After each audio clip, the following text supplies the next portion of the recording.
Untuk mengetahui kondisi terkini di ruas tol Jakarta Cikampek, kilometer 58, sudah ada jurnalis Kompas TV Gratia Adur dan Adi Wahadi di Rumah Sakit Umum Daerah Karawang. Kita terlebih dahulu menuju Gracia Adur di ruas tol Jakarta Cikampek, kilometer 58. Gracia, setelah kecelakaan yang terjadi, bagaimana saat ini kondisi lalu lintas di ruas tol Jakarta Cikampek, khususnya kilometer 58, Gracia? Ya baik Ihsan dan juga saudara, saat ini posisi kami sudah bergeser. Tadi sebelumnya kami melaporkan di kilometer 58, kami bergeser ke kilometer 48 yang ini tepatnya di bawah persis di tol layang MBZ. Kami pindah karena posisi di kilometer 58 tepatnya di TKP lokasi kecelakaan yang terjadi pada pukul setengah 8 pagi tadi. Ini sudah steril seperti itu sehingga arus lalu lintas sudah berjalan normal dari arah Cikampek menuju ke Jakarta. Sehingga saat ini situasi arus lalu lintas di kilometer 58, begitu juga di kilometer 48 arah ke Cikampek dari Jakarta, ini arus lalu lintas sudah kembali normal, sudah mulai lancar. Kecepatan pengendara rata-rata adalah 50 hingga 60 km per jam, saudara. Nah, kalau sebelumnya polisi ini masih memberlakukan rekayasa arus lalu lintas kontraflow dan tadi pasca terjadinya kecelakaan di kilometer 58 ini sempat dihentikan sementara, sekarang sudah tidak diberlakukan kembali sistem kontraflow ini baik dari arah Jakarta menuju ke Cikampek, saudara. Nah, kami pikir ketika proses rekayasa arus lalu lintas kontraflow ini tidak diperlakukan, kami mengira situasinya ini akan kembali macet ataupun terjadi kepadatan di ruas tol kilometer 48 maupun di kilometer 58. Namun nyatanya bisa Anda lihat di layar kaca suasananya terkini justru kembali normal, arus lalu lintas lancar dan tidak terjadi adanya kemacetan ataupun kepadatan arus lalu lintas. Nah, untuk sampai kapan rekayasa arus lalu lintas kontraflow ini akan dihentikan, ini kami masih menunggu informasinya dari kepolisian, karena sampai saat ini tim kepolisian masih melakukan proses evaluasi terkait efektivitas dari kontraflow sendiri, karena kronologi sebelumnya hal ini terjadi di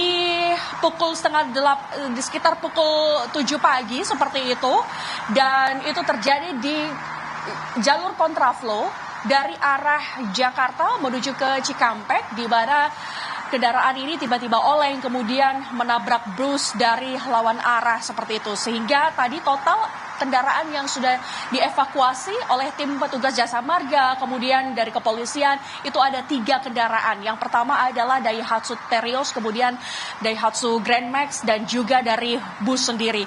Ada 1 orang yang mengalami luka berat, yang ini merupakan supir dari mobil Daihatsu Terios, dan saat ini sudah dilarikan ke Rumah Sakit Umum Daerah Karawang, sedang menjalankan perawatan secara insentif di sana. Kemudian juga para 13 kantung jenazah ini juga sudah dibawa oleh petugas kepolisian dan dilakukan proses identifikasi di RSUD Karawang.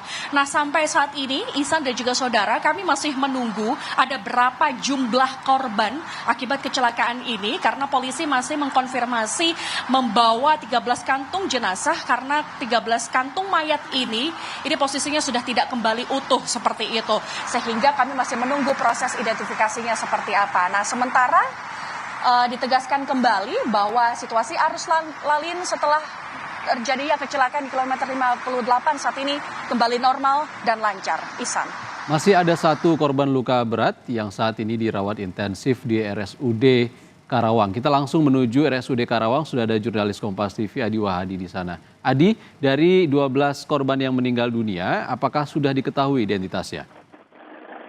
Iksan dan juga saudara, berdasarkan keterangan yang kami terima dari Menteri PMK Muhadjir Effendi yang tadi sempat mengunjungi Rumah Sakit Umum Daerah Kabupaten Karawang, memastikan total korban dari kecelakaan kilometer 58 adalah sebanyak 12 orang.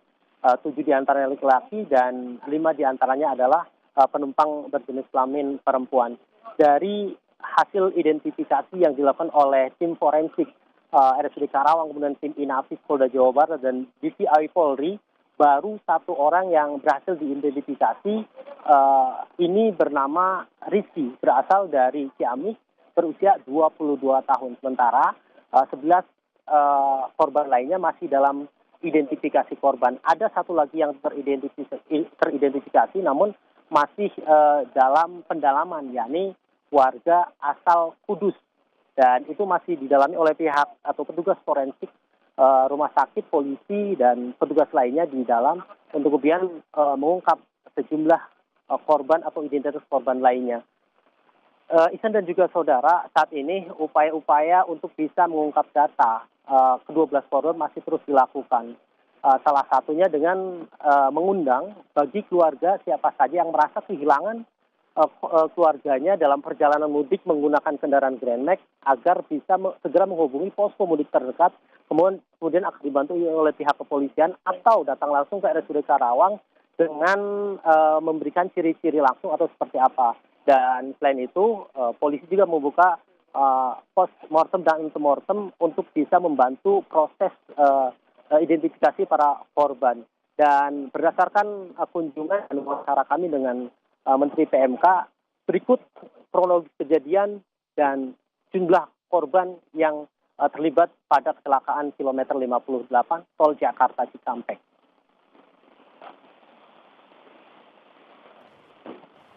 Adi? Ihsan. Adi, dari kecelakaan yang terjadi pada pagi tadi, ada satu korban luka berat yang saat ini masih dirawat di RSUD Karawang. Seperti apa kondisinya saat ini, Adi? Kedua korban yang merupakan korban luka dipastikan adalah penumpang bus dari Prima Jasa.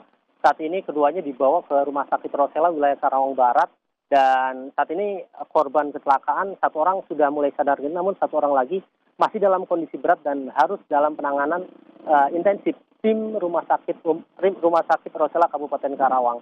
Dan berikut wawancara kami dengan Menteri PMK Muhadjir Effendi saat melakukan kunjungan ke Rumah Sakit Umum Daerah Kabupaten Karawang, tepatnya di ruang pemulasaran jenazah Rumah Sakit Umum Daerah Kabupaten Karawang.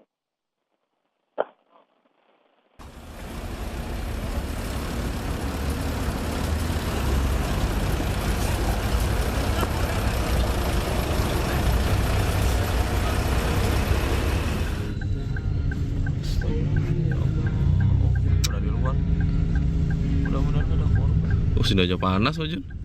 Di sini nih. Ya, juga ya.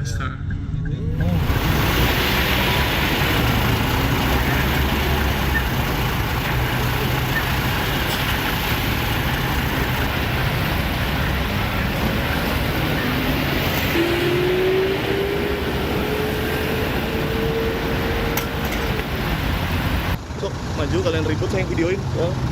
Kita yang viralkan. Kemudian mengenai korban, untuk korban yang luka ringan satu, yang luka berat juga satu, yang bisa dipastikan bahwa itu berasal dari bis, dari kondektur dan satu penumpang. Kemudian untuk yang Grand Max itu juga sudah dipastikan jumlah penumpangnya 12 orang dan semuanya meninggal. Semuanya meninggal, kemudian dari segi identitas, sementara yang bisa diketemukan ada dua. Yang pertama itu ada KTP dari Ciamis, jenis kelaminnya perempuan ya, jenis kelamin laki-laki. Kemudian yang kedua dari Inavis diketemukan dari berdasarkan identifikasi yang ada di badannya yang masih bisa dikenali, itu berasal dari Kudus. Iksan dan juga saudara, berdasarkan keterangan yang disampaikan oleh Menteri PMK Muhadjir Effendi bahwa seluruh korban kecelakaan yang meninggal dunia adalah penumpang dan sopir dari minibus Grand Max. Dan berdasarkan keterangan yang Menteri sampaikan bahwa kecelakaan berawal saat Grand Max ini berjalan dari arah Jakarta tujuan Cikampek menggunakan jalur kontraflow, tiba-tiba di kilometer 58 ini oleng. Dan kemudian dari arah berlawanan datang bus Prima Jasa hingga tabrakan tidak terhindarkan. Tidak lama kemudian ada satu lagi Terios yang juga ikut terlibat kebakaran dan langsung terbakar di lokasi. Dan akibat kecelakaan ini, lalu lintas sempat mengalami kepadatan cukup panjang dan hampir 3 jam hingga 4 jam proses evakuasi dilakukan dan saat ini arus lalu lintas di lokasi berjalan dengan normal. Ihsan. Tadi ada kunjungan dari Menko PMK, apakah sudah ada jaminan dari pemerintah terkait dengan santunan untuk keluarga yang ditinggalkan ataupun korban yang saat ini masih dirawat intensif di sana?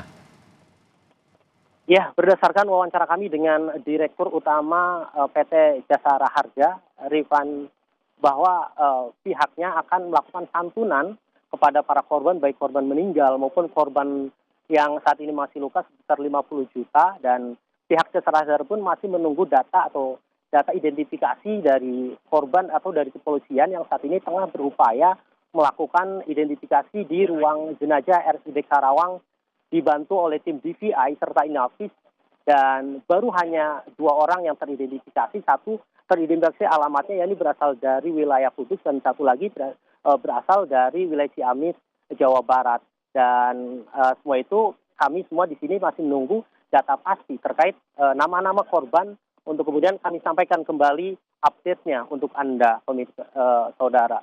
Ihsan. Terima kasih Adi Wahadi melaporkan langsung dari RSUD Karawang. Sebelumnya ada Gracia Adur melaporkan langsung dari kilometer 58 Tol Jakarta Cikampek. Terima kasih kawan-kawan.